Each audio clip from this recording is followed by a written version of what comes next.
শুক্রবার বর্ধমান দুর্গাপুর লোকসভা কেন্দ্রের বিজেপি প্রার্থী দিলীপ ঘোষের সমর্থনে রোড শো করলেন অভিনেতা মিঠুন চক্রবর্তী। মেমারির ২ নম্বর ব্লকের সাতগেছিয়াতে স্পোর্টিং ক্লাবের মাঠে তিনি হেলিকপ্টারে করে এসে নামেন এবং তারপর সাতগেছিয়ার বর্ধমান কালনা রোডে জীবন ঠাকুর মোড় সংলগ্ন এলাকা থেকে সাতগেছিয়া বাজার পর্যন্ত রোড শো করেন তিনি। এদিন এই রোড শোতে ছিলেন প্রার্থী দিলীপ ঘোষ, অভিনেতা মিঠুন চক্রবর্তী সহ বিজেপির জেলা নেতৃত্ববৃন্দ ও কর্মীবৃন্দ। কত ধরনের নোংরা কাজ তো ওখান থেকে আর কি বলবো, রোবট দিয়ে সার্চ করা হচ্ছে। করতেই হবে আর কি। তাছাড়া কোনো উপায় নেই।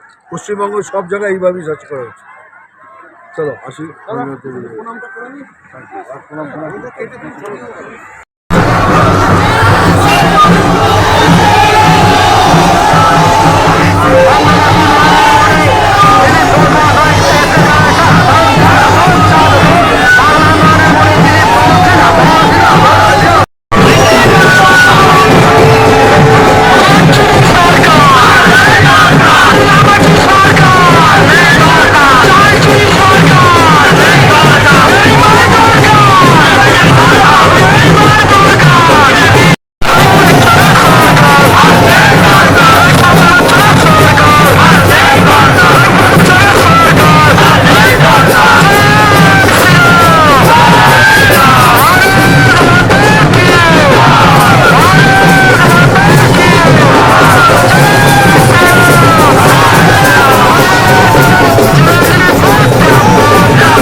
সাধারণ মানুষ দেখছেন ঘন্টাখানেক আগে থেকে দাঁড়িয়ে আছে, এসে হাত দেখাচ্ছে, র্যালিতে যোগ দেওয়ার জন্য উপস্থিত সবাই।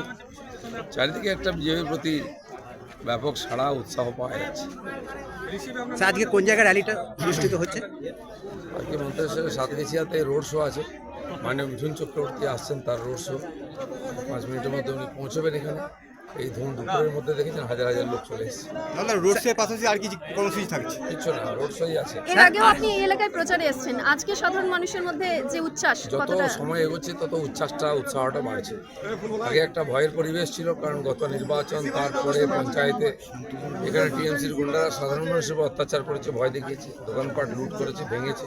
এখন দোকান বন্ধ আছে, আমাদের কর্মীরা ঘর ছাড়া আছে। সেই জন্য প্রথম থেকে একটা সংকট ছিল, কিন্তু তারা বুঝে গেছেন যে এবারে বিজেপি জিতছে, মোদীর সরকার হবে।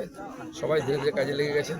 এখান থেকে সেদিন নমিনেশনের জন্য বর্তমানেও গেছিলেন, আর এখন তো সাথে আছে, দেখছেন স্থানীয় মানুষের ভিড় কীরকম। স্যার, আরেকটি প্রসঙ্গ আলাদা যাচ্ছি, সন্দেশখালীতে আজকে বিপুল পরিমাণে অস্ত্র উদ্ধার হয়েছে, এই প্রসঙ্গে কি বলবেন? এই অস্ত্র আগে কেন উদ্ধার হয়নি? যে ধরা পড়েছে, যাকে নিয়ে শাহজাহানকে, সে তো বলেই দিয়েছে সব, তাও পুলিশ উদ্ধার করছে না কেন? এরকম বহু জায়গায় অস্ত্র আছে। ইলেকশন আগে এই সমস্ত অস্ত্র উদ্ধার করা উচিত, নাহলে ফ্রি ফেয়ার ইলেকশন হবে না। স্যার, বীরভূমে আপনাদের প্রার্থীর নমিনেশন বাতিল হয়েছে, এই প্রসঙ্গে কি বলবেন? প্রার্থী আছে আমাদের, যে আছে সেও পুরনো কর্মী, হয়তো সম্ভাবনা ছিল বলে অন্য প্রার্থী দেওয়া হয়েছিল। স্যার, মেমারিতে বিজেপি নেতা তৃণমূলে যোগদান করেছেন, কি বলবেন? জানি না আমি কে নেতা জানি করেছি। সন্তোষ রায় বলে এক বিজেপি নেতা। সন্তোষ রায়? আচ্ছা, কবি এই দিন সাথে খবর উনি 2014 যে লোকসভা ইলেকশন, তার প্রার্থীও হয়েছিলেন। হ্যাঁ, তো অনেক দিন ধরে ওনার পেট খারাপ ছিল, উল্টা পাল্টা ভুগছিলেন, গেছেন, বাঁচা গেছে। উনি ভেবেছেন যে বিজেপিতে সম্মান ঠিক পাননি, ওখানে যান, আর যারা গেছে তাদেরকে জিজ্ঞেস করেনি কেন সম্মানের ট্রিটমেন্ট হচ্ছে ওখানে। আমাদের লোকসভা নির্বাচনকে কেন্দ্র করে আজকে আমাদের এখানে একটি র্যালি আছে। রোড শো আছে। সেই রোড শোতে উপস্থিত থাকছেন আমাদের শ্রী মিঠুন চক্রবর্তী মহাশয়। তিনি রোড শো করবেন, তারই প্রস্তুতি আপনারা দেখতে পাচ্ছেন। আজকে কার ঠিক আগের মুহূর্তে কতটা ভিড় দেখতে পাচ্ছেন, সাধারণ মানুষের কতটা উচ্ছ্বাস রয়েছে, কি মনে হচ্ছে?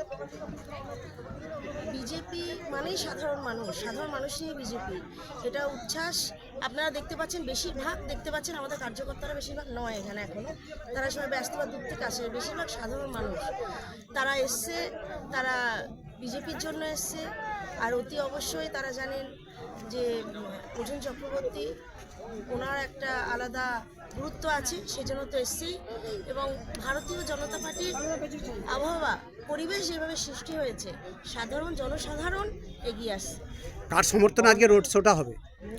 আজকে আমাদের বর্ধমান দুর্গাপুর লোকসভার প্রার্থী মাননীয় দিলীপ ঘোষ মহাশয়ের সমর্থনে আজকে আমাদের এই রোড শোটা আছে। আপনার নাম এবং পরিচয়? আমার নাম শর্মিষ্ঠা হীরা দত্ত, আমি বর্ধমান জেলার সাধারণ সম্পাদিকা। Thank you. ধন্যবাদ।